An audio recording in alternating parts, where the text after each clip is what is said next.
Are you the religious critic? Like me. Who's the loser in the story? The pastor. People say, oh, the Bible's made up. Well, it was written by pastors, and I don't think pastors would write it this way if it wasn't true. The pastors wouldn't always be the losers if the pastors were lying.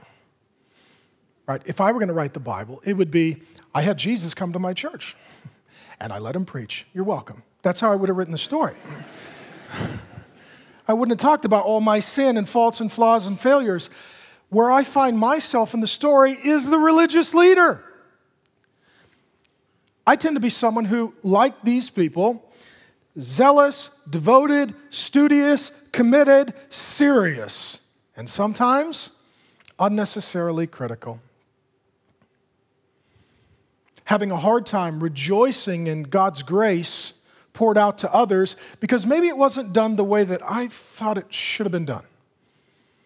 Really, God, that church, they don't have the right translation of the Bible. Those people, they don't have our theology. Why are they so happy? They're singing songs, but their musicians are not good, and their theological acumen in the songs is not stellar. And their pastor did not preach a good sermon, but they're all excited. Why? And I'm that guy with the critical eye. And I'll stand back. I'll look at the book table. Oh, what books do they have here?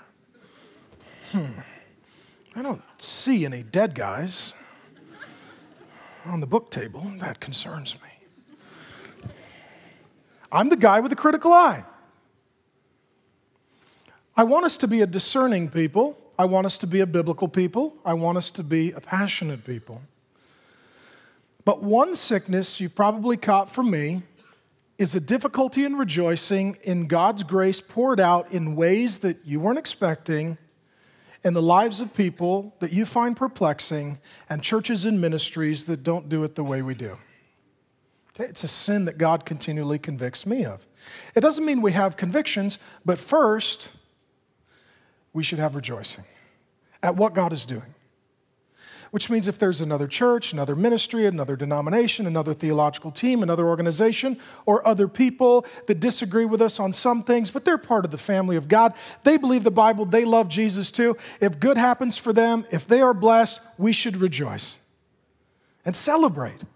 And if we disagree, rather than doing it publicly and starting with a declaration of war, like this man did, like in times past I have, we should go talk to them privately and say, okay, did I miss something? Let's see if we can figure this out. And if in fact there is real error or there is sin, then we do need to protect God's people by being honest, but we don't start with an attitude of criticism, self-righteousness, haughtiness, or pride.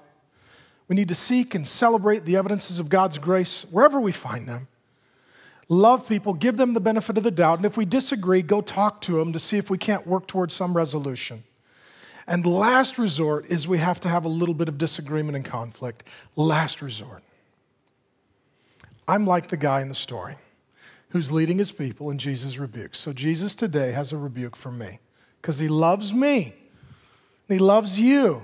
Just like he loves the pastor and he loves the hurting woman. He heals her and rebukes him.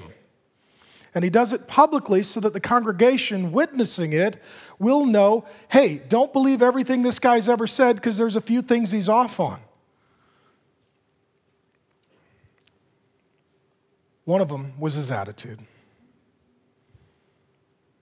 He had this assumption that he was always right. And it was his job to always voice his disagreement.